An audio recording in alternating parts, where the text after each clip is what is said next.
Saya bersyukur karena saya dari imam lebih dulu. Laki-laki kita jadi imam di keluarga. Nggak usah di gereja lah, di keluarga. Jadilah imam, bisa membawa istri dan anak-anak kita menuju kerajaan sorga. Bisa mengajar anak-anak kita juga, mengajar istri kita juga untuk takut akan Tuhan. Memberi contoh, bukan cuma ngomong etok, tapi kasih panutan, kasih contoh yang baik. Begitu kita kasih contoh, semuanya juga akan ikut. Saya bersyukur karena kita ngajar anak-anak kita untuk takut akan Tuhan. Mereka baca Alkitab setiap hari. Lagi dia di Korea, kuliah di Korea, itu lagi news, lagi tanggal 31 Desember, teman-temannya semua pada pergi ke kota, lihat ini, lihat itu. Anak saya telepon ke saya dan ke maminya. Jadi kalau maksudnya anak saya itu mau lelean semalam suntuk boleh enggak? Saya bilang lelean di mana? Di gereja. Perginya ke gereja, karena dari kecil udah selalu ke gereja. Itu istri saya ngoprekin terus. Kalau pagi-pagi hari Minggu sudah dioprekin, ayo bangun, ayo mandi. Gak boleh terlambat. Kalau sampai ada anak-anak tapi pergi ke gereja terlambat, sudah terlambat 10 menit, 15 menit, itu namanya ibunya tidak jadi penolong itu. Penolong yang tidak berfungsi. Kita telat di hadapan Tuhan tidak apa-apa. Tapi kalau kita minta tolong sama Tuhan telat, kita bisa marah-marah. Dioprekin semua. Saya kalau misalnya berlibur, kalau saya misalnya mau berlibur, saya mau pergi ke Jakarta selama 4 hari, 3 hari. Saya nggak mau pelayanan. Semua ada tempatnya. Pelayanan, saya nggak mau berlibur. Kalau saya berlibur, saya nggak mau pelayanan. Dah, itu keputusan saya.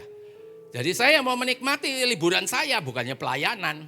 Jadi saya kalau disuruh teman, loh kamu ada di sini ya? Sekalian, enggak mau. Saya berlibur sama keluarga. Itu kalau sudah sampai hari Minggu, istri saya yang ngoprekin semua. Ayo bangun. Ayo pergi ke gereja. Sekalipun ke gereja orang lain, bukan gereja kita, di luar kota. Jangan sampai telat. Sendak-ndaknya setengah jam sebelum kebaktian, kita sudah ada di gereja itu dulu. Itu istri saya yang ngajar kayak gitu semua sampai anak-anak, sampai kita nggak pernah telat. Saya kalau pergi, saya di jadwal di satu gereja dan saya pergi sendiri nggak dijemput loh. Kalau dijemput ya sudah, saya nunggu jemputan. Ya terserah, sampai telat ya sudah. Tapi kalau saya pergi sendiri 1 jam sebelumnya saya sudah sampai di gereja itu. Belum ada jemaat, saya sudah ada di situ. Jadi contoh. Yang penting tuh contohnya, benar apa enggak? Jangan omongannya tok. Contohnya, contoh kehidupanmu itu. Itu istri saya yang ngoprekin terus semua. Ayo bangun. Jadi tidak ada kata terlambat. Nanti terlambat, soalnya dia tidur. Ya dibangunin. Kalau dia tidur terus ya dibangunin. Itu penolong. Nah itu seperti itu sudah. Jadi dari kecil mulai diinin terus, mulai. Sampai besarnya sampai sekarang gampang sudah hari Minggu sudah siap semua. Sebelum jemaat datang kita udah datang dulu. Saya sebagai seorang pendeta harus kasih contoh yang baik. Pendeta datang telat itu sudah gak baik. Tidak ada yang baik udah, kalau telat gak ada. Kecuali banyak kempes atau gimana itu apa boleh buat. Kalau kita masih ada kesempatan harus bisa datang yang rada pagian, bisa datang telat. Itu kan pilihan yang jelek tapi. Dan nilai di hadapan Tuhan itu mesti minus, bukan plus. Nah itu seperti itu, gak mau, saya mesti ngasih contoh. Sampai jemaat-jemaat saya juga gak ada yang minimal jam 7 kurang 5 mereka udah datang semua. Karena saya ngasih contoh. Nah begitu saudaraku, makanya memberi contoh yang baik. Saya laki-laki jadinya imam. Saya bukan penolong, saya nggak dikasih kuasa untuk menolong. Tapi istri dikasih kuasa untuk menolong. Menolong suaminya, juga menolong anak-anaknya. Suami yang hebat, karena ada penolong yang hebat. Anak-anak bisa hebat, juga karena ada penolong yang hebat. Itu seperti itu. Pernah pada suatu hari, lagi dia masih di Surabaya, di Petra. Saya masih baca Alkitab, untung Makanya saya suka baca Alkitab jam 2 pagi. Saya masih baca Alkitab. Tahu-tahu anak saya telepon. Ya langsung saya lagi baca, terus dia keluar nama anak saya, langsung saya yes. Terus dia bilang, Daddy tolong doain, doain dia. Karena anak saya ini napasnya sudah sesek. Coba kalau saya nggak dekat sama Tuhan gimana? Oh ini kita doa gitu. Tuhan kasih tahu saya langsung. Saya bilang, kamu sekarang tuh pintu dibuka, jendelamu buka. Itu Daddy beliin kamu juga fan-nya tetap di dalam tapi arahkan keluar pakai yang paling tinggi. Kasih semua. Udah 5 menit kemudian saya tanya gimana? Iya sekarang sudah enakan. Kamarmu tuh isinya CO2 semua sudah karena tidak pernah dibuka. Nah coba kalau saya nggak dekat sama Tuhan, yuk kita doa kita gini itu CO2 semua itu. Tidur bablas loh besoknya. Imam, saya bisa ngomong di sini, saya imam. Di keluarga, enggak usah di gereja, di keluarga. Jadilah laki-laki yang bijaksana, jadilah laki-laki yang imam di keluarga. Bisa membawa istri dan anak-anaknya untuk menuju kerajaan sorga. Begitu istri juga sudah kena, dia akan jadi penolong super. Anak-anak saya tidak pernah, saya hampir ngajar cuma 5%, paling banyak 10%, 90% sampai 95% istri saya semua yang ngajar. Pintar-pintar semuanya, cum laude, lulus dari Petra cum laude, lulus dari Korea cum laude. Semuanya jadi baik semua. Kenapa? Karena jadi penolong. Bapaknya jadi imam. Jadi makanya luar biasa. Bisa ngerti keputusan-keputusan Tuhan. Lagi ada masalah begini, kita mengerti jalan keluarnya juga bagaimana. Sama kayak si Yefta ini. Dari dulu dia ditekan, diiniin, diituin. Tapi dia tetap bisa terus takut akan Tuhan. Karena si ibu punya jalan keluar. Jalan keluarnya selalu hikmat daripada Tuhan. Kita lihat lagi. Kita balik lagi ke Hakim-Hakim pasal yang ke-11. Sekarang kita baca di ayat yang kedua. Juga istri Gilead melahirkan anak-anak lelaki baginya. Setelah besar anak-anak istrinya ini, maka mereka mengusir Yefta, katanya kepadanya, engkau tidak mendapat milik pusaka dalam keluarga kami, sebab engkau anak dari perempuan lain. Pada waktu pembagian warisan, Yefta diusir, minggat kamu. Ibunya keluar dari sini. Kamu gak punya hak di sini lagi. Ini khusus untuk istri pertama. Kamu tidak punya hak. Mereka gak ngelawan. Gak panggil polisi. Gak panggil apa-apa. Langsung keluar. Mungkin Yeftanya merasa tidak adil. Ini kok tidak adil gini.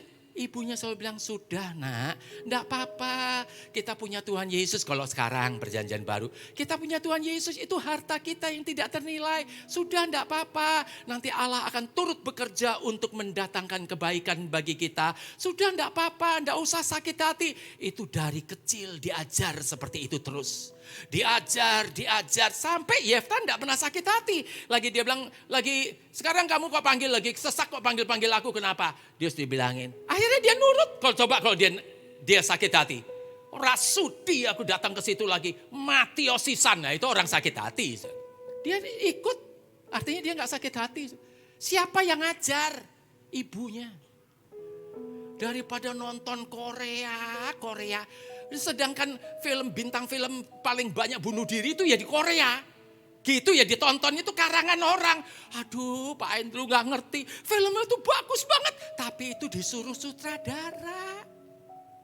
Ini loh kebenaran hakiki itu adalah firman Allah. Itu kebenaran yang benar-benar kebenaran. Bukan film bikinan manusia. Banyak orang yang sukanya yang kayak gitu. Apalagi ngegame. Apalagi yang lain dan yang lain lagi gadgetnya. Aduh kalau ketinggalan Alkitab no problem. Ketinggalan handphone kayak ketinggalan nyawa. Loh handphoneku, handphoneku mana? Handphone, kayak ngono ya cobain. Aduh ketinggalan handphone kayak ketinggalan nyawa cobain. Karena terikat dengan handphonenya, terikat dengan gadget. terikat dengan TV, terikat dengan ini, nggak mau terikat dengan Tuhan. Ya bagaimana kita bisa mewariskan takut akan Tuhan kepada anak-anak kita? Kita lihat nih, seorang pelacur bisa mendidik anaknya menjadi seorang pahlawan yang gagah perkasa. Coba. Luar biasa nggak? Kita baca lagi sekarang di ayat yang ketiga. Maka larilah Yefta dari saudara-saudaranya itu dan diam di tanah Tob. Di sana berkumpullah kepadanya petualang-petualang yang pergi merampok bersama-sama dengan dia. Akhirnya apa? Dia pergi, banyak petualang pada ikut semua karena Yefta itu orangnya luar biasa. Takut akan Tuhan, semua orang senang. Akhirnya ngerampok, bukan ngerampok orang Israel. Kalau dia perampok orang Israel, gak ada yang suka orang Israel. Orang Israel sampai bilang, udah kamu jadi kepala kami. Kenapa? Karena Yefta itu baik hati. Dia ngerampok orang-orang yang lain. Ada apa-apa, dia yang itu. Karena dia punya pasukan. Rampokannya dibagi-bagi sama orang Israel yang gak punya. Makanya orang Israel suka. Maka dia bilang, sudahlah kamu jadi pemimpin kami. Loh, sampai kayak gitu saudara. Siapa yang ngajar? Ibunya.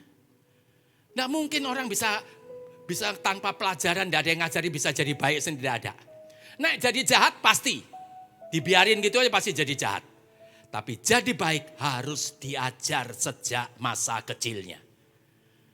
Dari masa kecilnya, jadi anak-anak saya juga gitu lagi dalam kandungan ibunya kita sudah bacain. Saya kadang-kadang bacain 3 pasal, nanti istri saya juga bacain lagi. Terus lagu pujian, itu masih dalam kandungan. Sesudah keluar masih bayi, kita masih bacain juga terus. Rohnya tahu, jiwanya memang belum tahu. Tapi rohnya itu tahu. Masukin firman terus. Sekarang saya menuai hasil. Saya marah sama anak 1 tahun 1 kali, hampir tidak pernah. Anaknya semua nurut. Karena saya nurut sama Bapa di surga, anak-anak juga nurut sama kita. Bapaknya enggak nurut sama Bapa di surga, anak-anaknya juga enggak bakal nurut sama dia juga. Itu rumus tuh. Jadi kayak gitu. Saya bisa hidup walaupun di bumi seperti di dalam sorga. Semuanya luar biasa. Anak-anak saya juga gitu. Ini si Yefta itu petualang begitu. Dia bisa nularkan takut akan Tuhan. Anak saya juga gitu. Ada temannya yang bukannya non-Kristen tapi punya masalah. Terus dia bilang, ini biasanya kalau dediku kan pendeta, dia tuh selalu kok kasih jalan keluar tuh begini. Sampai mau konseling. Sampai akhirnya bisa jadi seorang Kristen juga. Istri saya ada tukang jualan juga gitu. Tiap hari ngomong-ngomong, dikasih firman sedikit-sedikit. Akhirnya terima Yesus juga. Kalau kita nih dalam diri kita nih ada aliran Yesus, aliran firman Tuhan. Nggak mungkin bisa ditutup. Pasti akan keluar kemana-mana. Menularkan orang-orang. Yesus kita tularkan kepada orang-orang yang lain. Itu rumus. Makanya isi hidup kita dengan firman, baca Alkitabmu setiap hari. Percayai Alkitab yang kita baca dengan segenap hati dan lakukan.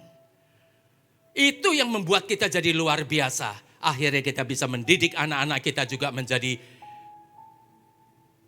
orang-orang yang luar biasa. Punya kesaksian Yesus yang luar biasa. Pahlawan yang gagah perkasa. Coba. Jadi seperti bukan jadi yang kayak tadi umur 19 ditembak polisi, mati konyol itu, mati nggak ada gunanya, mati konyol. Buat apa? Anak-anak berantem, baru SMA berantem bacok-bacokan, mati 3, mati konyol. Nggak ada gunanya, matinya nggak ada gunanya sama sekali, itu mati konyol. Buat apa yang kayak gitu? Ajar takut akan Tuhan. Itu yang membuat hidup. Maka carilah Tuhan, maka kau akan hidup. Amos 5 ayat yang ke-6. Dengan seperti itu, kita bisa lihat kayak si Yefta ini. Anak dari seorang bekas pelacur. Bisa jadi seorang pahlawan yang gagah perkasa. Semua orang suka semuanya. Kita baca lagi. Kita lihat di ayat yang ke-7. Tetapi kata Yefta kepada para tua-tua Gilead itu, bukankah kamu sendiri membenci aku dan mengusir aku dari keluargaku? Mengapa kamu datang sekarang kepadaku pada waktu kamu terdesak? Tapi akhirnya dia ikut. Makanya saya bilang dari tadi dia gak sakit hati. Kita lihat ayat 9. Kata Yefta kepada para tua-tua Gilead, jadi jika kamu membawa aku kembali untuk berperang melawan Bani Amon dan Tuhan menyerahkan mereka kepadaku, maka akulah yang akan menjadi kepala atas kamu. Tapi yang saya garis bawahi itu, dan Tuhan menyerahkan mereka kepadaku. Dia punya satu kepastian, bersama dengan Tuhan pasti menang. Yang ngajar siapa? Ibunya.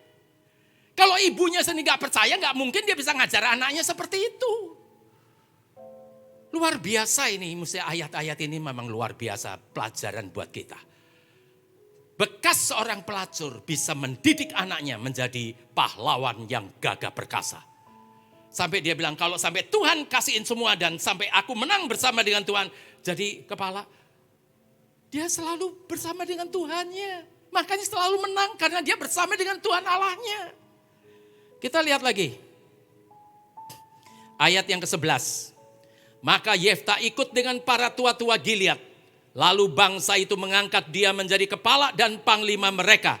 Tetapi Yefta membawa seluruh perkaranya itu ke hadapan Tuhan di Mizpah. Jadi udah kayak gitu, dia selalu balikin, Tuhan, ini bener enggak Tuhan? Ini gimana, aku mesti melangkah yang bagaimana? Dia dipimpin sama Tuhannya. Yang ngajar siapa? Ibunya. Kalau ibunya sendiri enggak dekat sama Tuhan, bagaimana dia bisa ngajar anaknya bisa sampai seperti itu? Makanya kita jadi orang tua, jadilah orang tua yang benar-benar dekat dengan Tuhan. Bersama dengan Tuhan. Tuhan tinggal dalam hidup kita. Kita ini tubuh kita bukan tubuh aku. Tapi tubuh jadi bait Allah. Allah tinggal dalam hidup kita. Sampai kita bisa ngomong seperti Rasul Paulus. Hidupku yang sekarang bukan aku lagi. Tapi Kristus yang hidup di dalam diriku. Itu yang betul saudaraku. Jadi makanya hari ini kita belajar. Jangan pakai mentereng-mentereng. Pakai misalnya Andrew MTH gitu. Buat apa? Buat apa? Kita belajar Alkitab bukan untuk mentereng-menterengkan itu. Supaya kita bisa lebih mengenal lagi. Tidak perlu, kalau menurut saya sih tidak perlu kayak gitu. Yang perlu tuh hidupmu kasih lihat. Dari sorga kita dapat apa? Dapat titel dari sorga yaitu hamba Tuhan. Dengan kehidupan seorang hamba Tuhan yang memberi contoh yang baik. Bukan cuma ngomongnya tok hamba Tuhan tapi contohnya tidak baik. Dilihat dari anak-anaknya, dilihat dari istri, dari suami, semuanya takut akan Tuhan. Nah itu hamba Tuhan. Nah itu yang kayak gitu saudaraku. Jangan nanti kalau sudah anaknya jadi gak karuan, semua gak karuan. Terus apa yang kayak gitu?